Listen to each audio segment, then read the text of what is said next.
You're listening to Crystal and Emily on Love Your Shelf, the best librarian podcast in the extensive and highly competitive field of librarian podcasts.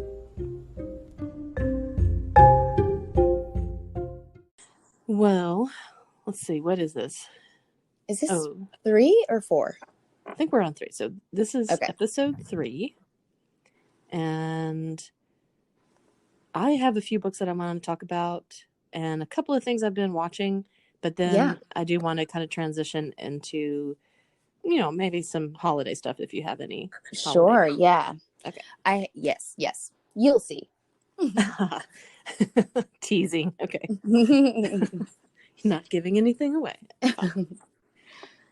So I have been anxiously awaiting the arrival of a book. It just came in, so just cracked it open. But it's one of my favorite authors, Don DeLillo, and his new book is called The Silence. And it reminds me of, from what I've read about it and what I've read so far of it, of the book I talked about a few months ago by Jonathan Lethem called The Arrest. Okay. Where basically like everything technological just stops working in that book. Yes. Okay. Yeah. And so in this book, apparently something like that is going to happen where like all of everything that's digital no longer works anymore. Right. Because that is such a crazy scenario to imagine. Right. Yeah. Because I mean, we are, it's I can't state it strongly enough how obsessed we are with all of those things, and with that's become such a huge part of our lives. We're addicts. It's like it's taken away what we're addicted to. And like people have been recently talking about that documentary, The Social Dilemma, and everybody's asking, well, have you watched it? Well, no, I'm not going to watch it because I know it. Yes, I feel the same way. And that's a thing too, is it's one of those things where like we can all, or most of us I think are pretty clear with ourselves, and we understand that we are addicted to it. It's not like something where you're just like, you can't admit it, or you're not aware of it, you're not you don't see it.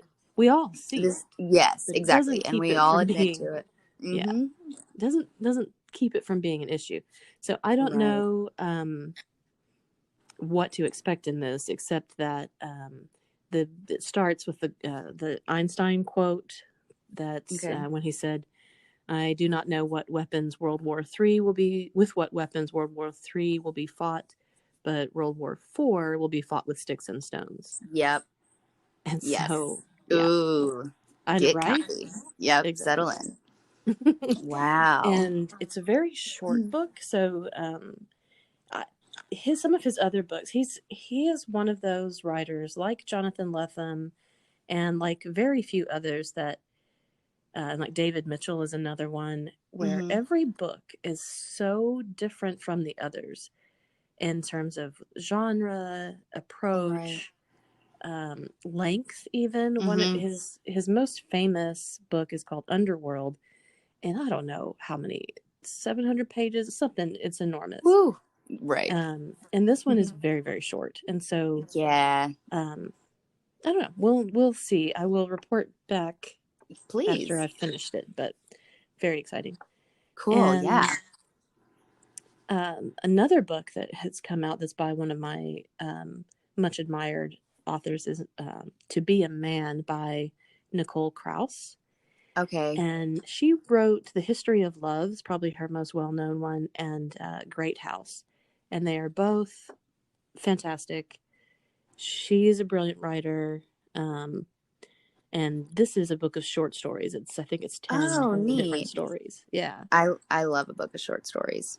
Yeah. I mean, sometimes you're just in the mood for that.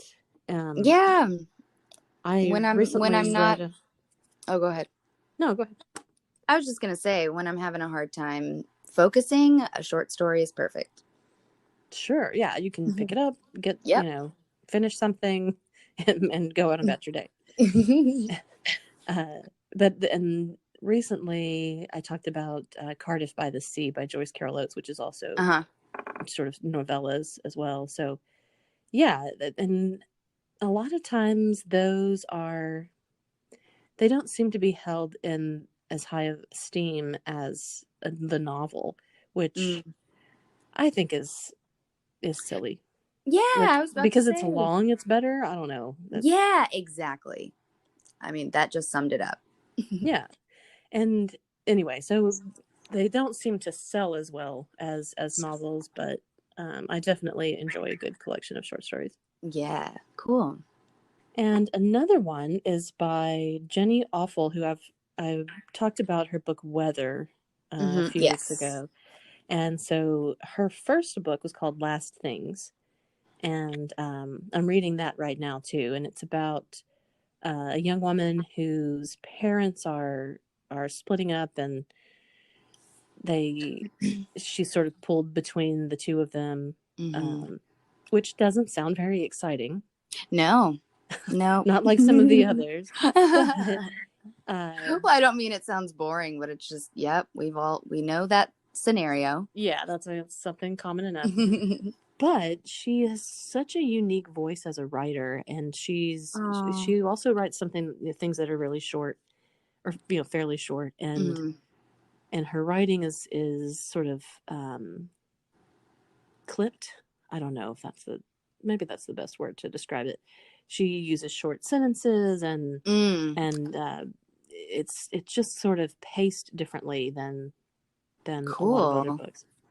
So yeah, so definitely I would check out her other books, which I mentioned Weather, and then I also talked about her book Department of Speculation. So I remember that title. It was a good title. And can we keep the term clipped writing? Clipped, yes. I think it's the best description. Yes, it's just short. Yep. Which I'm not clipped. I just go on and drone on. Yep, me too. And I think that's why I appreciate the clipped form of writing. For sure. The last book that I'll talk about is Afterland by Lauren Bukes. And I can't remember if I mentioned it before, but I think I may have said that I was going to be reading it. But this one, there's so many of these right now that just really somehow seem to tie into what we're going through in some way. And so in this book, one reviewer described it as Children of Men meets the Handmaid's Tale. Oh my goodness. And Children of Men. So it's super uplifting. Yeah, exactly. Children of Men I really loved, like in terms of like cinema. It was really well made. Yes. Remind me who's in that? I know I've seen it. Clive Owen. Yes. And okay. Julianne Moore. Yeah. Yes. Okay. And so then that's sort of an apocalyptic vision of society. Well, in this book, most of the men are dead due to a pandemic called the manfall. Ooh. And that reminded me of, there's this graphic novel series. It was like a limited run of I think 10 issues by Brian K. Vaughan, called Y, The Last Man. Like the letter Y, so like the Y chromosome. And it was about this guy who was, the last dude. And then so, what he goes through. Yeah. Sounds rough. Don't you know? The last of anything would be a hard time. Either way, you're sought after, and that sounds stressful. Exactly. And sought after for, something that doesn't have anything to do with you as a human being, except, or you're not for yourself, personal, but just for your yeah, exactly. And anyway, so it's a good book. Definitely has a feminist take. It's also dark and suspenseful, and I mean, obviously touches on sci-fi, fantasy, apocalyptic stuff, which I tend to gravitate toward. I can't imagine why, but but anyway, it's good. So Afterland is the name of that one. Cool. So nice. What have you got? Well, I actually was thinking about it. I don't know. I don't feel like I had a ton of free time over the last week. As you know, I've been out of town briefly. And anyway, I can't remember if I mentioned the show on Netflix with David Letterman, My Next Guest Needs No Introduction. I don't think you have talked about it on the podcast. Okay, I think I might have mentioned it to you, and we all know that gets confusing sometimes. Well, I watched, so he just came out with a new, I don't know if you'd call it season, new episodes. And one of them is with Dave Chapelle. And I recommend, whether you know who Dave Chapelle is or familiar with him or not, I recommend watching this interview. He is just first of all, he's an amazing comedian and potentially my favorite comedian. I know that's a very bold statement to make, so that's why I put the question mark at the end. But he is such an intelligent and insightful person. He's just lovely to watch. And he lives in this, tiny town in Ohio, and, everybody knows him, and they filmed it in his town. And apparently everyone helped sort of like, I don't know, build the set or get everything set up. They're just kind of out in a field. And he says to David Letterman, he's like, all of these people here tonight, they're not here for me. They know me. They see me every day. They're here to see you. And anyway, I really recommend, the Dave Chapelle episode. I did. I finally watched that because I'd been watching those and then came up on the episode with Kim Kardashian West, and I just stopped that one. And then, then I went back and watched the Dave Chapelle one as well as the Robert Downey Jr. episode. Oh, cool! I haven't seen that one yet. And Dave Chapelle is a really interesting character because I remember years ago when he just quit the Chapelle show and just sort of out of nowhere disappeared. For a while. And nobody could understand that. And it still, when he was talking about it, I was thinking about, in what ways is that like the response to him, is that telling about our society? Like, right. He didn't, he just quit a job. Right. But everybody acted like he had lost his mind. Oh, yeah. There were conspiracies. I mean... And, if you or I move to a different job or quit one and go on, go traveling for a while, people aren't going to be like, well, she's clearly gone off the deep end. And... Yeah. She got into some crazy stuff and left everyone she knows behind. And I think it's because he was making so much money. He was so famous. And that's what people think. Like, if you achieve that pinnacle of success, how could you possibly give that up? Right. And so I think he really brings, he makes people think about that. And he's clearly thinking a lot about it, about, what's important. Like you said, he's not living in Hollywood. He's living in a small town because he doesn't want the trappings or whatever. And I don't think he's like a perfect person, obviously, but I don't either. But he's thoughtful and, Yes, thoughtful is, I don't know. I think just such a descriptive word for him.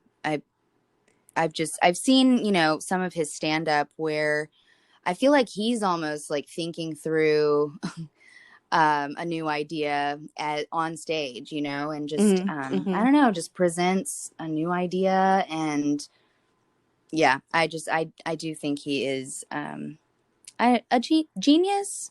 He's a really talented Yes. person. Yes. And some of his, I mean, that the Chapelle Show and Key and Peele, I think are. I mean, Saturday Night Live is a great skit show, like, but Yes. it also can be not very great, and there's Right. reasons for that. You know, they might have a dud of a guest, or whatever, and some of Right. the cast, that since that changes so much, but. Key and Peele and Chappelle's Show, like those, they were Yes. always on. Like they were just Consistent. on fire. Yeah. Yes. I But yeah, I I really enjoyed it. yeah, I would definitely recommend it as Excellent. well. I'm really glad you watched it, by the way.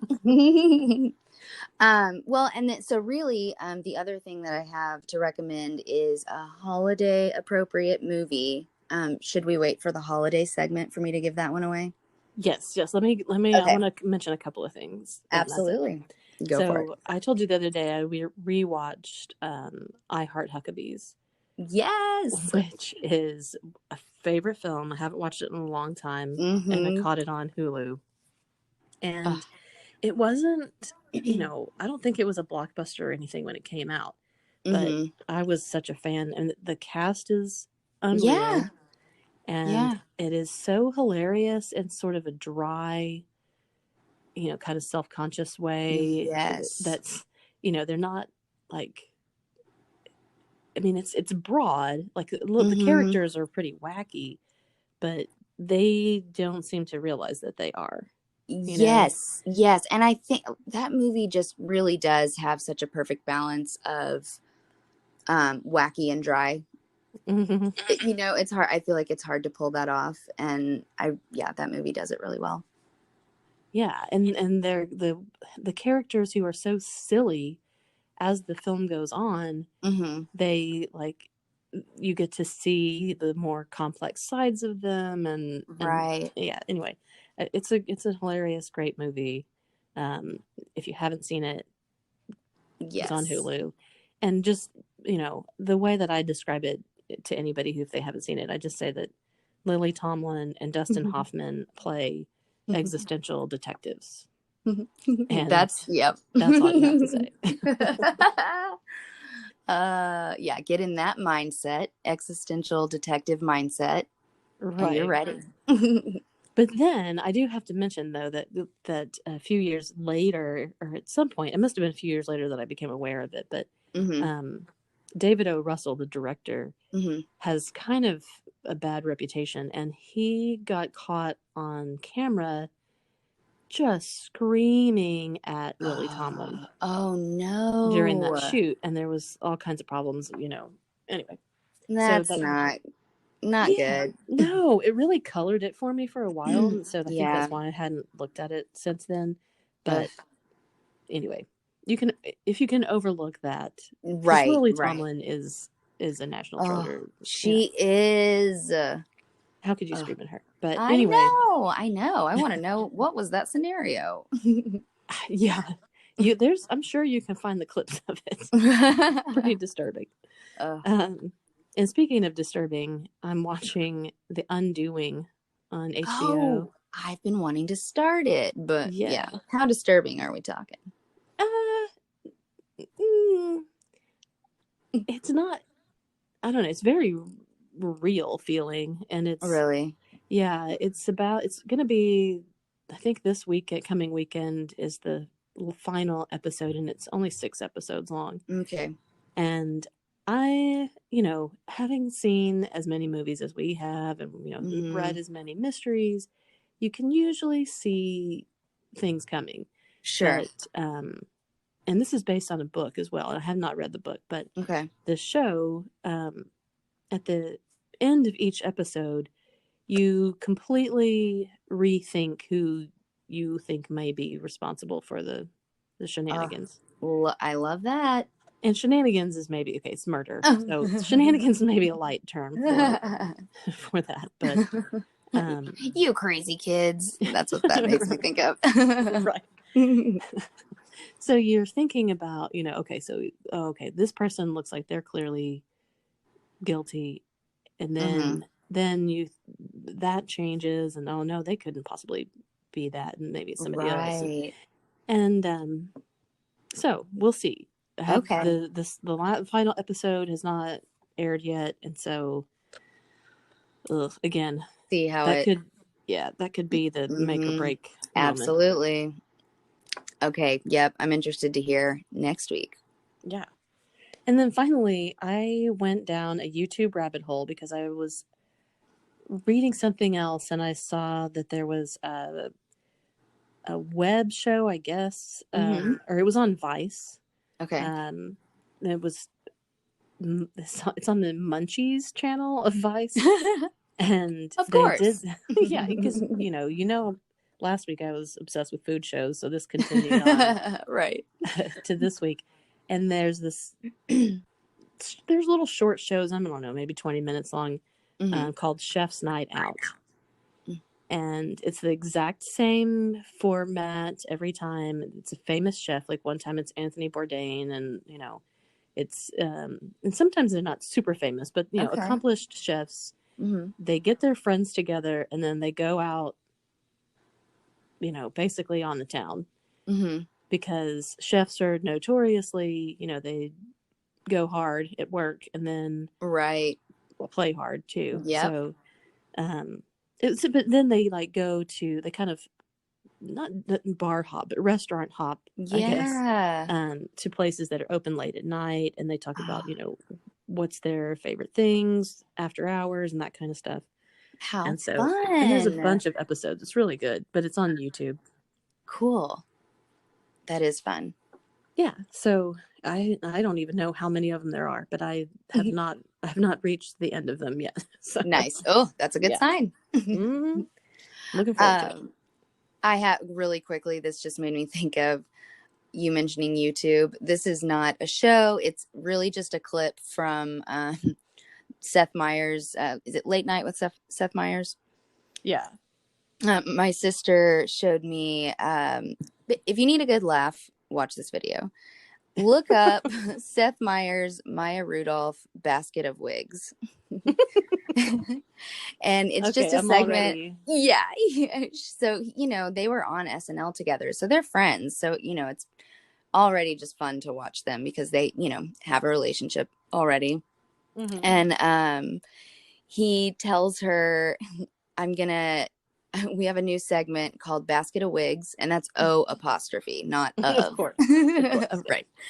And so, he says she has to, pick a wig at random and then create a character on the spot with that wig. And it is very silly. I've been quoting it for a few days now. I feel like maybe we should do that at the next staff meeting. I know. I was kind of like, actually, that sounds pretty fun. I would enjoy that. Yeah. If you've got a good group of people, then that could be a riot. Yes. Yes. Yeah. Just a fun game. Make it into a game somehow. Anyway, I just thought of that. I'll be working on that. How to make that. Okay. So what about, I am super ready for the holidays. Me too. And so this is going to air after Thanksgiving, but this whole week and, for the next month, it's going to be full on holiday time. So right. What kind of things are you like revisiting stuff or just finding something new? Well, I've been doing a little bit of the revisiting. As you know, last week I watched Home Alone's 1 and 2. And actually my mom actually reminded me of this movie, and it is appropriately Thanksgiving themed, which is not typical. And I'm wondering if you've seen it. It is called Pieces of April. Oh yeah. Have you seen it? Yeah, I have. Okay. Yeah, it is so good and takes place on Thanksgiving. It's starring Katie Holmes and Patricia Clark. And there are some other familiar faces in it, but they're sort of the two big ones. Katie Holmes is a young woman. She's sort of the black sheep of her family. She has a rebellious past, and she is hosting Thanksgiving for the first time in her little city apartment. So yeah, the story kind of goes back and forth between April and her boyfriend getting ready, trying to cook, and their, craziness ensues, of course. And then, on the other side, you have the family in the car, making the trip up to see her. It's really good. It's really good. It's I don't know. It's about redemption and acceptance, and it's just a really sweet movie. So, even if this comes out on Black Friday, you're probably still, reeling from Thanksgiving. So I really recommend it. Yes. Yeah. I'll second that. Yeah. Yeah. You're on a roll today. Thanks. Well, so, I said that I'd watched the Robert Downey Jr. episode of the Dave Letterman thing. And it reminded me of a movie. I haven't watched another one that I haven't seen in a long time that I'm going to try to find again, which is Home for the Holidays. And he plays like Robert Downey Jr. plays the brother. Jodie Foster directs it. It is hilarious. I saw that. Like, I haven't seen the movie, but I saw it on a streaming service. I think I put it on my watch list wherever I saw it. You should definitely watch that. Great. Yeah, that's a great one. And then every holiday season since this movie came out, I think it's 1988, my family watches Funny Farm. That kicks off the holidays, and that's Chevy Chase at his peak form, and it's not 100% a holiday movie, but at the end it's during Christmas, and so it's one of my favorite Chevy Chase movies. Yes, that is one that I made note of somewhere as well. Yes. Yeah. So, and if anybody hasn't seen that, it is basically Chevy Chase plays the sports writer who decides he's going to write, the all capital letter great American novel, even though he hasn't proven that he has the skill to do that. Right. And so he uproots his wife and from the city, and they move out to this seemingly idyllic small town in this beautiful rambling house. And it all just, the facade cracks. Ooh. And I bet it's real goofy. Yes, I was going to say that sounded kind of sinister. It's not sinister. It's right. Just I mean, goofy. Yeah, it depends on the actor. If it was Robert Downey Jr. or someone a little bit more capable of doing grim, I guess, it would be a completely different story, or it would sound like a completely different story. But you insert Chevy Chase into it, I see. Yes, for sure. And there's so they move out to this house, and just to give you an example of the kind of humor,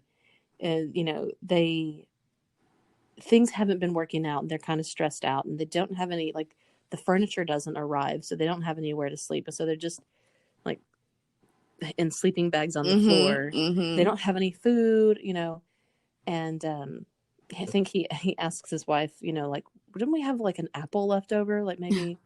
She's like, nope, no, sorry. They turn on the lights, and he hears the crunch of the apple in the dark, That's great. And so they kind of turn on each other, but that's really funny. Only in a hilarious way. So right. And then another funny, not usually thought of as a Christmas movie, but totally is the movie Kiss Kiss Bang Bang, also with Robert Downey Jr. Yes, I've not seen Kiss Kiss Bang Bang. I don't think. Gosh. I'm trying to. I know.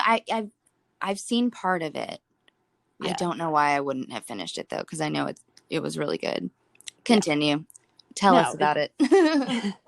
Val Kilmer is in it. It's a noir kind of comedy, dark comedy play on a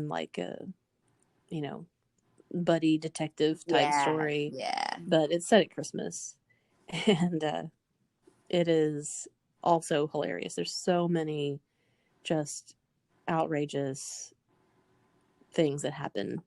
Great. I mean, the title tells you, it's going to be over the top. I really And like that you bringing up movies that aren't obvious Christmas movies, by the way. yeah, I think there are a lot that go under the radar and you're like, wait a minute, this takes place at Christmas time. right. Well, So, like everybody now has, it's so like I don't know. It seems like in the past couple of years, it's been really hip to talk about how Die Hard is the best Christmas movie. yes, I've been seeing that everywhere. It's like people are arguing about it and I'm just like, okay, I don't have a problem with that. If y'all want to say it's a Christmas movie, cool. Welcome to the club. Right. Yeah. No, it is weird, but I think that there is like a whole genre that you know that are films that are not what you would consider. They're not about like the holiday. They're just set Right. at that time, usually as a sort of you know oh, it's not a set piece, but because there's so many things involved with Christmas, and it's Uh-huh. kind of fraught Mm-hmm. with you know consumerism and family problems and Yeah. all and it's so over the top in terms of like the decoration and Yes. Like so anxieties are high. Yeah. yeah so it makes sense to set movies and or Yes, or I think that's a stories or really whatever. good, yeah, that's a really good point. One that uh that I saw this on like a list. I was kind of like, man, what movies do I need to watch that I'm forgetting about this holiday season? And Batman Returns was on there and I was like, okay, yeah, I guess it does take place at Christmas time. But that one felt like a little bit of a stretch to me. Which one is that? Michelle Pfeiffer plays Oh, Catwoman. Danny DeVito is the Penguin. Penguin. Yes, that movie is so weird, by the way. It is. I was gonna say that's probably one of my least favorite Yeah, I Batman. weirdly kind of like it, but not because it's good. If that makes, I mean, I like to kind of poke fun at things, and in Well, turn, I like it, but it's yeah. it's crazy, Yeah, kooky. it Yeah. it is. It's very kooky. And I remember I saw it in the theater when it came out and Oh. as a kid. Mm-hmm. And I think I was kind of befuddled at that age as well, like Yes. Oh. really? Like my family went to see it. Anyway, I don't Yeah. know. It is pretty dark. Yeah, no, I Like the watched it for Catwoman the stuff is yeah, oh, and that's a little bit inappropriate. yeah. Yeah, because the first time I saw it was as an adult, and even I was kind of like, this is kind of creepy. Yeah, and just like you said, it's not bad. It's just I don't think it's the It's best Batman. interesting. Let's call it that. Yeah. Interesting. So, okay, so you're bringing this up. I mean, I think we have to ask the burning question: who's the best Batman? Oh gosh. I I know. Okay. I'm If putting I'm you on being the spot. totally honest here, wait, what's his name? The guy in Batman Returns. Michael Keaton, Michael right? Keaton. Yeah. Yes. I always get him and Kevin Costner confused, and I don't know why. I kept If trying to you were say an '80s baby like me, you would not. But that's forgivable, I guess. that's right. um, I I don't love Kevin Costner as Batman, so I can't think. I'm not You totally mean sure who Michael my Keaton? yes. Oh my Kevin gosh. Costner. Oh my gosh, I that's was gonna say hilarious. when. Where? Okay, so good. So You he's never guys gonna might be not that. know. No, Michael Keaton. I'm not totally sure who my favorite is, but I know that it's not Michael Keaton. And I feel like there are people who have a very strong opinion about I was gonna him say being their favorite. you might be attacked in the street for saying that. I know. That's why I am stumbling over my words and kind of afraid. I'm very hard to pin down about favorite of anything, but Hmm. Michael Keaton, very good Batman. Val See, Kilmer, also I like I was forgot about. huge.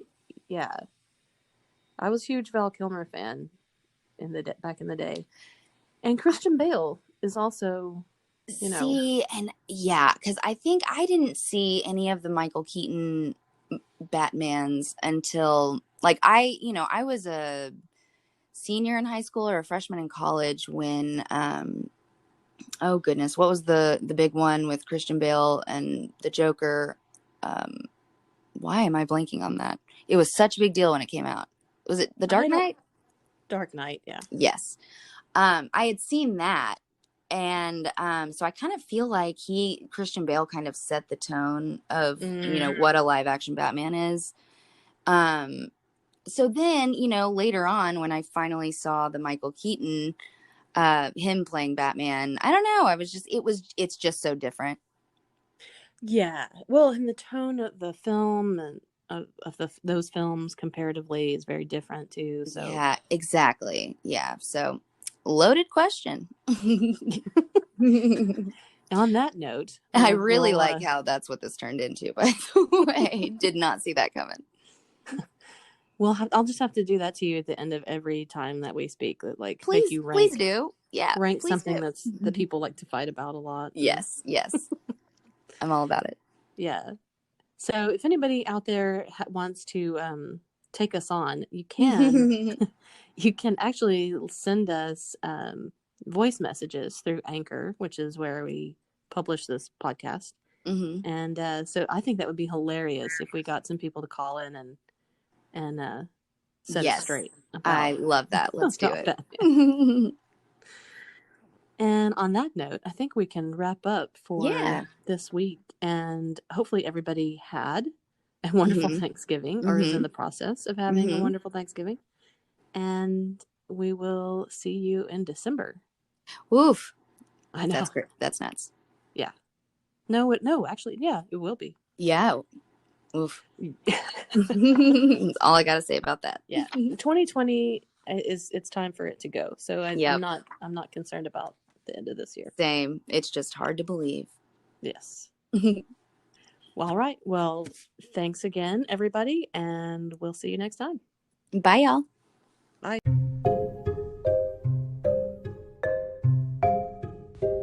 Afraid you missed one of our scintillating selections? Check out wakelet.com and you'll find a collection of all of the titles that we have mentioned on our podcast.